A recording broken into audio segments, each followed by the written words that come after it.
নমস্কার বন্ধুরা, আমার পাঁচ ফোড়ন চ্যানেলে আপনাদের সবাইকে স্বাগত।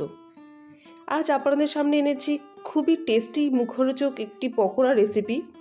সন্ধেবেলা চায়ের সাথে প্রচণ্ড ভালো লাগবে খেতে। আপনারা ছোটদেরকে একটু সস দিয়েও পরিবেশন করতে পারেন, কিংবা মুড়ি দিয়েও, যারা বড়রা খেতে চান তারা কিন্তু মুড়ি দিয়েও খুব ভালো লাগবে খেতে।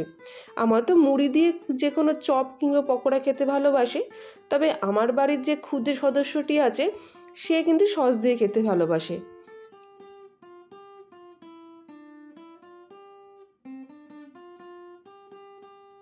অনেক বাচ্চারাই আছে মটরশুঁটি খেতে চায় না, কিংবা যে কোনো সবুজ সবজি খেতে চায় না। তাদেরকে যদি আপনারা এরকমভাবে পকোড়া করে খাওয়ান, তারা খেয়েও নেবে এবং তাদের পেটও ভরবে।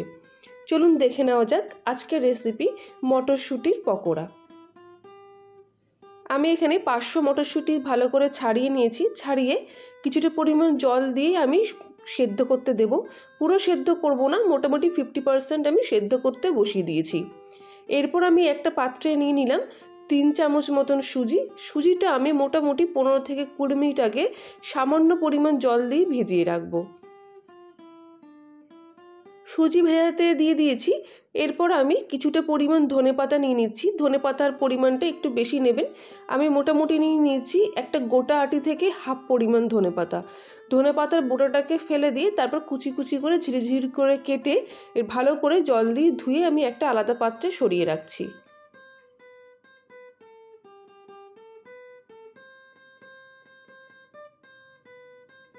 ধনেপাতা কাটা হয়ে গেছে, আর অন্যদিকে আমি কেটে নিয়েছি মোটামুটি 15 গ্রাম মতন আদা, পাতলা পাতলা স্লাইস স্লাইস করে কেটে নিয়েছি।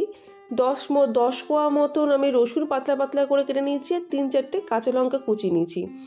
আর ধনেপাতাগুলো ভালো করে ধুয়ে জল ঝরিয়ে আদা রসুন আর লঙ্কার সাথে আমি রেখে দিলাম।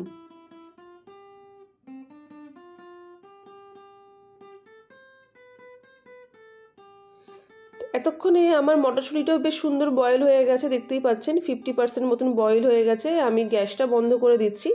এরপর একটা পাত্রে আমি নিয়ে নিলাম যে সুজি ভেজানোটা ছিল, সেই সুজিটা। জলটা সুজির মধ্যে একদম অ্যাবজর্ব করে গেছে, দেখতেই পাচ্ছেন। তাই ভেজানোর সময় জলের পরিমাণটা এমনভাবে দেবেন যাতে সুজিটা অ্যাবজর্ব করে নেয়। সুজিটা একটা পাত্রে ঢেলে ভালো করে প্রথমে চটকে নিতে হবে সুজিটা। তারপর কড়াইশুঁটি যেগুলো আমি সেদ্ধ করে রেখেছিলাম, সেই কড়াইশুঁটিগুলো সুজির সাথে কিছুটা ভেঙে ভেঙে দিতে হবে। পুরো ম্যাশ করার কোনো দরকার নেই, 50% ভেঙে ভেঙে দিতে হবে, চটকে চটকে নিতে হবে।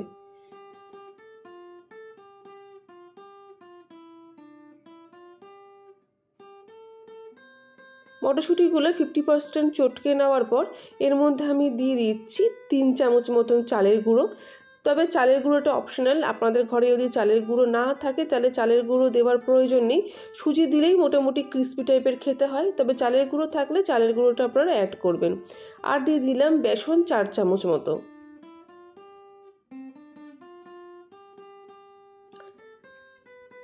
1/4 টিস্পুন খাবার সোডা দিয়ে দিলাম। নুন দিয়ে দিলাম হাফ চামচ, চিনিও দিয়ে দিচ্ছি হাফ চামচ। নুন চিনিটা আপনারা আপনাদের আন্দাজে মতন দেবেন। এরপর সব কটা উপকরণ একসাথে ভালো করে চটকে নিতে হবে। ভালো করে উপকরণগুলোকে মাখানোর পর আমি প্রথমে দিয়ে দিলাম অল্প পরিমাণের জল। প্রথমে খুব বেশি জল দেবেন না, অল্প অল্প করে জল দিয়ে ব্যাটারটা ভালো করে তৈরি করে নিতে হবে।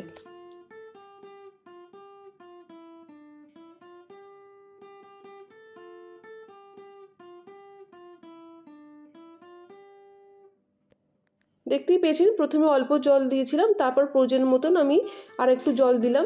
এটা কিন্তু খুব ঘনও হবে না, আবার খুব পাতলাও হবে না। এইরকম ব্যাটার একটা তৈরি হবে। ভালো করে মটরশুঁটির সঙ্গে ব্যাটারটা ভালো করে তৈরি করে নিতে হবে।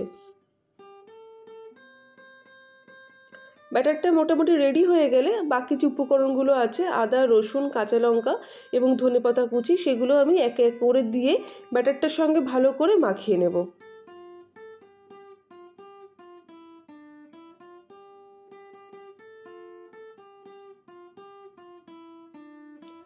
আপনারা চামচও ইউজ করতে পারেন, তবে আমার হাত দিয়েই এটা ব্যাটারটা তৈরি করতে বেশি সুবিধা হচ্ছে এবং মাখানোতে বেশি সুবিধা হচ্ছে, তাই আমি হাত দিয়েই করছি। আপনারা ইচ্ছা করলে চামচের সাহায্য নিতে পারেন। নুন চিনিটা একটু চেখে দেখবেন, যদি নুন চিনির প্রয়োজন হয় তাহলে নুন চিনি এর মধ্যে অ্যাড করে দেবেন। এইভাবে মাখিয়ে মোটামুটি 10 থেকে 15 মিনিট আমি ম্যারিনেট করে রেখে দিচ্ছি।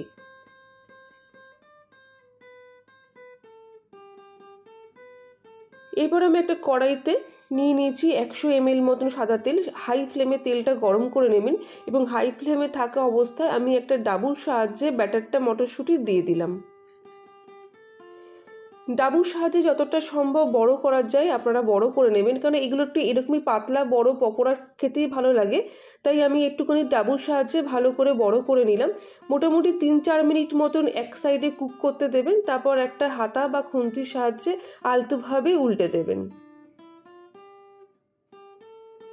আমিও খুব সাবধানতার সাথে উল্টে দিলাম। এইভাবে দুবার ভালো মতন উল্টে দেবেন এবং মাঝখানটা চেপে চেপে দেবেন, যাতে মাঝখানের জায়গাটাও ভালো করে ভাজা হয়ে যায়।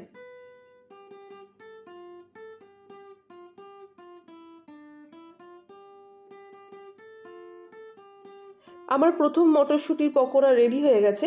একটা মটরশুঁটির পকোড়া আমি নামিয়ে নেওয়ার পর আবার আমি আপনাদেরকে আরেকটা পকোড়া করে দেখাচ্ছি।